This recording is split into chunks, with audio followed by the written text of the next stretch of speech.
Hard-boiled Haggerty in the ring now. Today's the heyday of the pretty boy. Kowalski is called killer for Dr. Gene Stanley of Chicago. She likes it. Oh, boy, that can hurt. Right here at the ringside while we go in for a riot of roughhouse that's flatly called wrestling.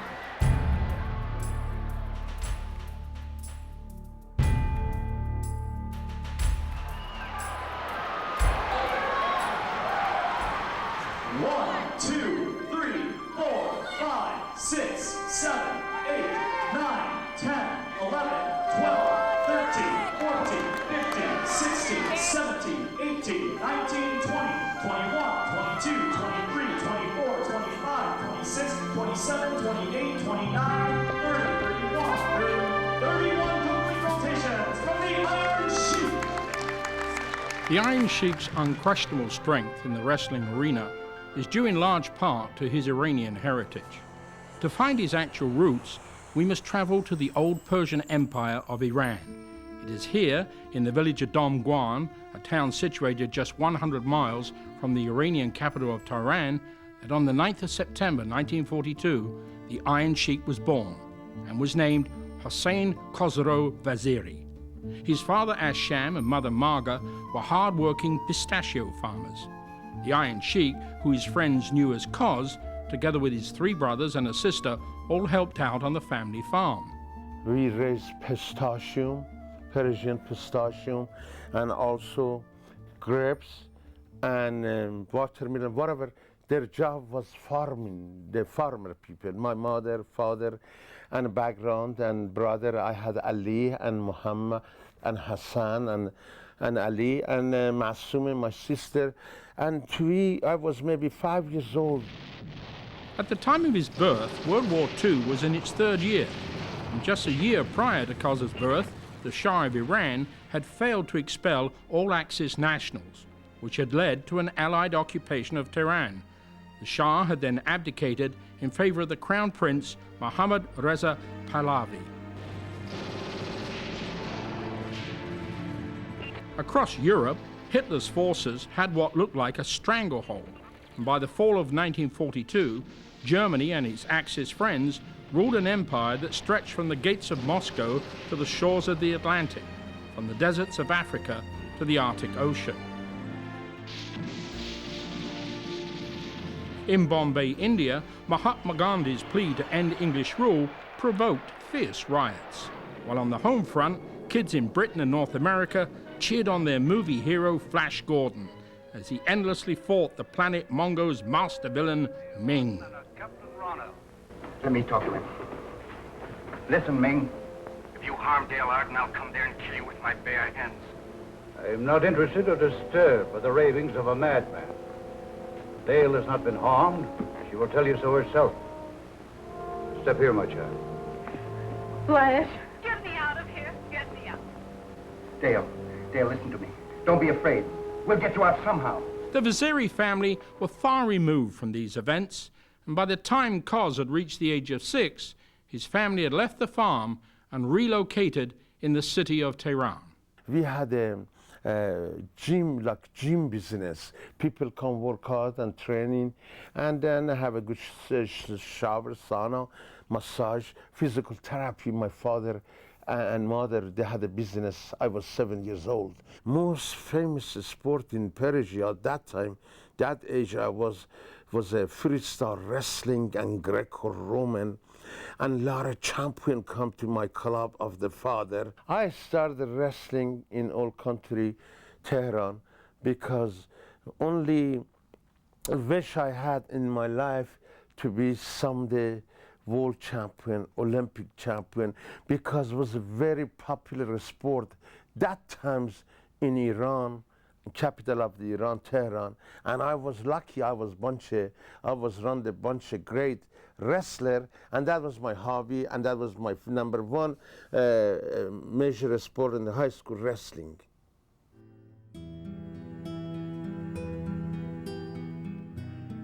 (1964) Tokyo, Japan, the greatest champion we had, Ghulam Reza Takhti. And besides the wrestling, people loved Takhti because Takhti like was Jesus. Like Muhammad, like the what I call Michael Jordan for wrestling sport. That much people respect Takhti. He was the greatest human being we had in the Persian history. Besides wrestling, he was the biggest babyface, biggest human being with a heart. And then they said Takhti commit suicide. That's against my religions, to Takhti commit suicide.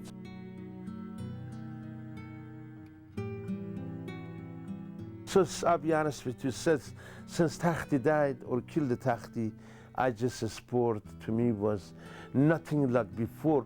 But still, I cannot forget about my sport, wrestling. So that's why I said I'm going to compete. I'm going to still love my sport, wrestling, but different country. I was lucky I made it to Minnesota, to America.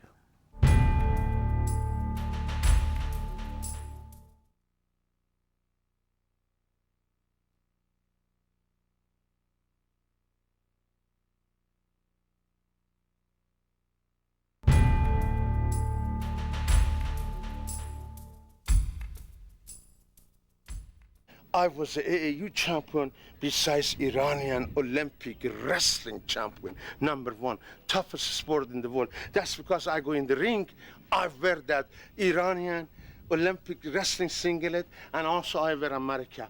And I love wrestling. And only thing I did all my life, Ya Allah, Ya Muhammad, Ya Ali.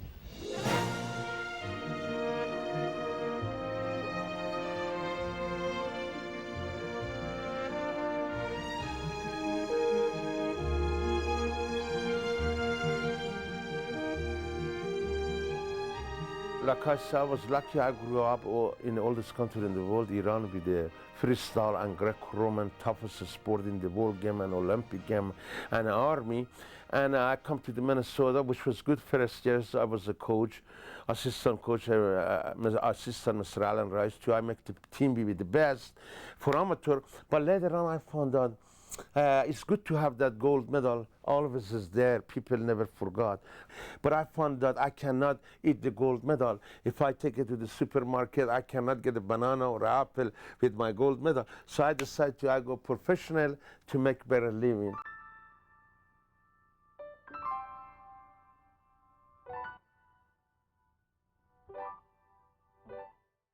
The way I first met my husband was one evening. A good friend of mine, Jean Kacholik, and I were at our favorite hangout called The Left Guard, which was a bar restaurant in Minneapolis where all the famous sports celebrities would always go to in the evenings.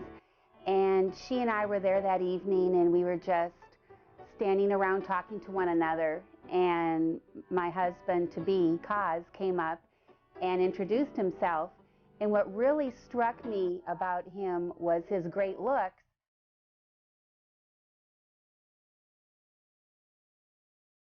but also the fact that he was foreign. So that really intrigued me, and I felt like I need to know this guy. I need to give him more than the simple brush off like you normally would anyone who comes up to you. And it worked out really great, and we've been together ever since.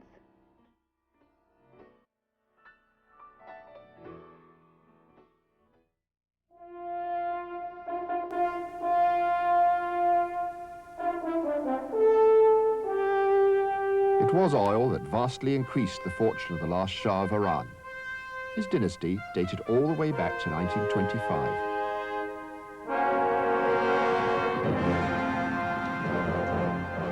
By the year 1978, events back in Iran were to have formidable repercussions against the Iron Sheik, who was now a resident in the USA. Rioting had begun in Iran against the rule of the Shah. The opposition was orchestrated by the Muslim religious leader Ayatollah Ruhollah Khomeini. Within a year, the Shah had been ousted after having ruled Iran for 28 years. The Muslim followers of the Ayatollah were now in control. And soon after, an Iranian mob stormed the US embassy in Tehran, and 66 American embassy staff were taken hostage. It was to take 444 days before the American hostages were freed. During this period, the Iron Sheik, because of his overt display of support for both the Ayatollah and his Iranian heritage, became the focal point of American fanatic hatred. against this new regime in Iran, and specifically in relation to the hostage crisis. That time I was married, I was American, and I was wrestling professional, which was I think 1980, that area was, and I was in New York, and anytime I'm coming in the ring with my country flag, red and white and blue, or whatever, Ayatollah picture was on there, my country flag to go in the ring wrestling. And that was the roughest time I had with the wrestling fans, because with that hostage situation and Ayatollah Khomeini keep American people, 52 people for 444 days. That was my scariest day in America, my nervous day or my worried day, because the fans didn't like me because I was Iranian.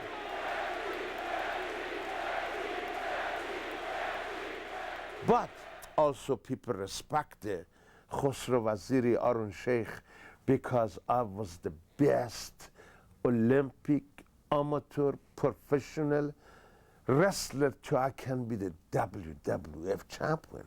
I was sometimes very nervous, very worried, because I had a wife and 3 babies. And I want to say thanks to the God, thanks to the Jesus, thanks to all my wrestling fans, they didn't get invited, they didn't get too much excited to hurt me. And I'm very happy, and I want to say hello to all of them. He's always thinking ahead for our safety, and because of that, I know that he genuinely cares about us. I'm very proud of my dad. I think he's one of the most amazing people in the world, and he's accomplished so much, and he's always there for his family, and he's a great, great person.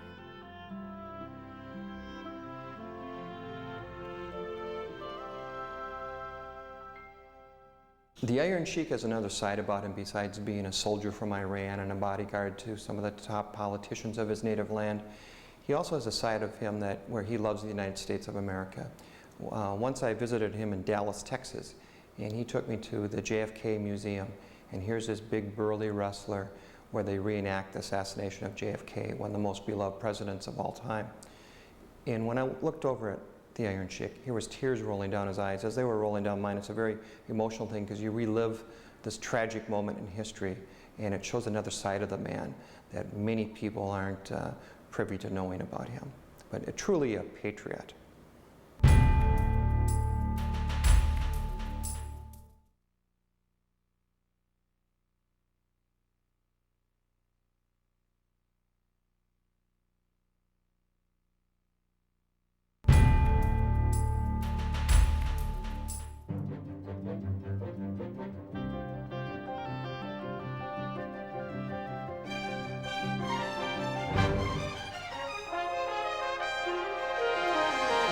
I come from Asia. I bring the wrestling, freestyle, Greco-Roman, toughest to America. But also I found out professional sport is not easy to anybody can come right away, be a wrestler, professional or champion. We had many greatest champion in professional America, like Mr. Vurungania, Lutez. So from the start, I was serious for professional, and I was lucky. I had the greatest teacher, Billy Robinson from London, Mr. Billy Robinson, and also Mr. Vurungania from Midwest. After 6 years, nobody beat Mr. Bob Backlund. This belt belonged to Mr. Bob Backlund for 6 years. After I beat Mr. Bob Backlund, I get that belt in Madison Square Garden, New York, most famous arena in the world, to be the WWF wrestling champion. And I feel great, feel the best. I've never ever been a wrestling fan, and because of that, I never really go to wrestling matches, and I haven't had occasion to see him in the ring that much. I was there the evening he beat Bob Backlund for the original belt back in the WWF in New York City at Madison Square Garden. Through our 25 years of marriage, naturally, I've been to many, many arenas and seen it. But basically I keep my nose in a book and read, and occasionally when his match is on, of course, I pay attention, because I like to critique him. I like to let him know what I think he's doing good and what I think he could do to make the show even better. I've seen my dad in wrestling matches before, and it doesn't bother me so much because I know that he's strong and can handle any pain that might be inflicted upon him. It doesn't bother me. When my husband gets hurt, I basically feel like, oh no, I hope to God it's not too bad. I hope he can recover from this. And it has happened through the years that he's dislocated his shoulder or hemorrhaged his eye and detached his retina and of course hurt his ankle and different things. But unlike anyone I've ever met, he is so strong. And he came from a background of Russian Olympic coaches and US Olympic coaches that taught him that you must continue even though you're hurt. You must go on. And he's always done that. In fact, the sad thing is he once broke his ankle and taped it back up and went out there and worked some more. And of course, that's not the best thing you can do naturally. But at the time, he just never even gave it another thought. The show must go on, was his mentality. One of the greatest partner I had, and that was Madison Square Garden, I think it was 1985, we come World Wrestling Federation champion in New York. That was another biggest honor and biggest pleasure for me was in the America. And it was very tough, but Nicola and I, we was more experienced, more wrestling ability, and we beat them.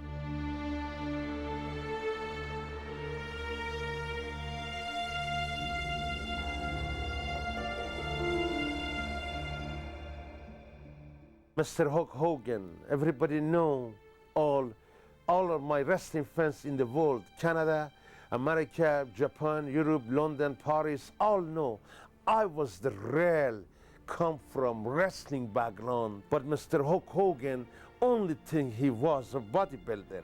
I feel bad to the guitar player and a bodybuilder to come take the Iron Sheik belt, World Wrestling Federation belt from me. That was another nightmare, another saddest night in my life. Don't get me wrong, also that night I didn't feel good, I was sick, and one of my bad nights, I lost my belt to Hulk Hogan, and I make the Hulk Hogan be the biggest wrestling champion like Michael Jordan or like Muhammad Ali for boxing.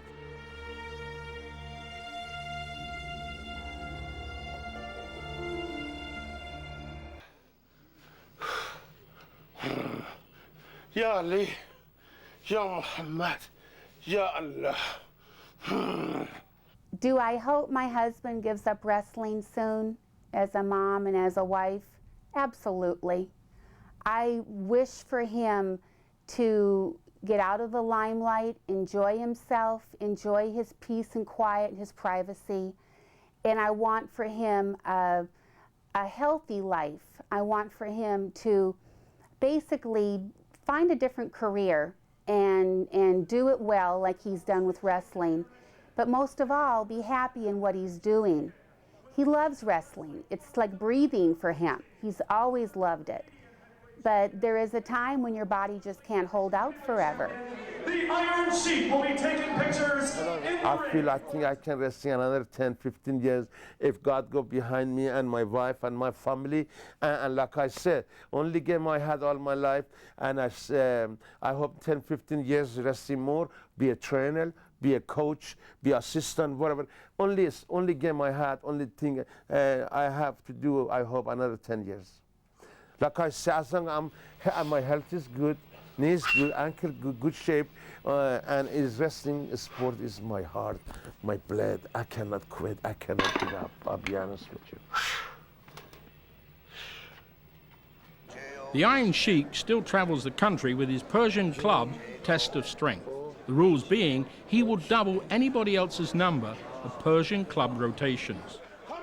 He is a dedicated supporter of youth in amateur wrestling, And one can only admire his ability to completely overcome his one past discretion with narcotic abuse, to a point that he is today a prominent and much sought-after lecturer against the evils of substance abuse.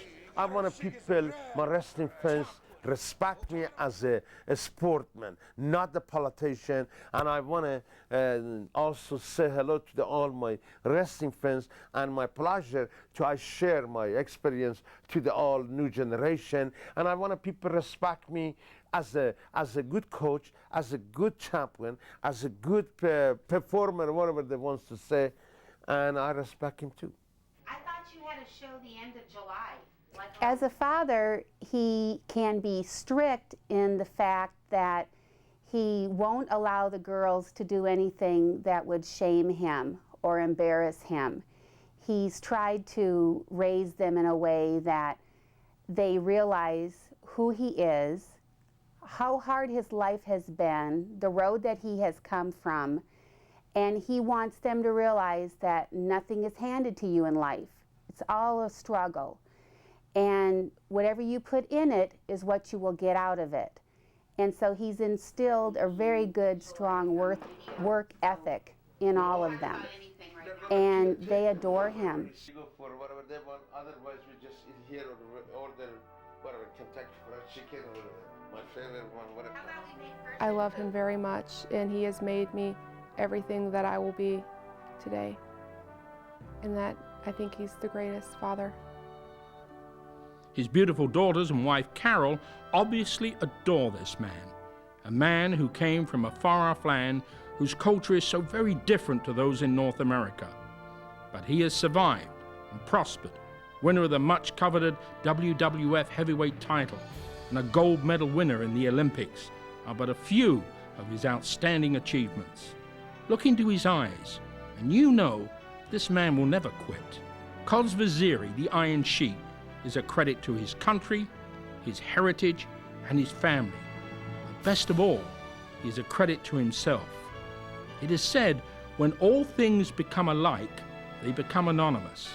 There is nothing anonymous about the Iron Sheik.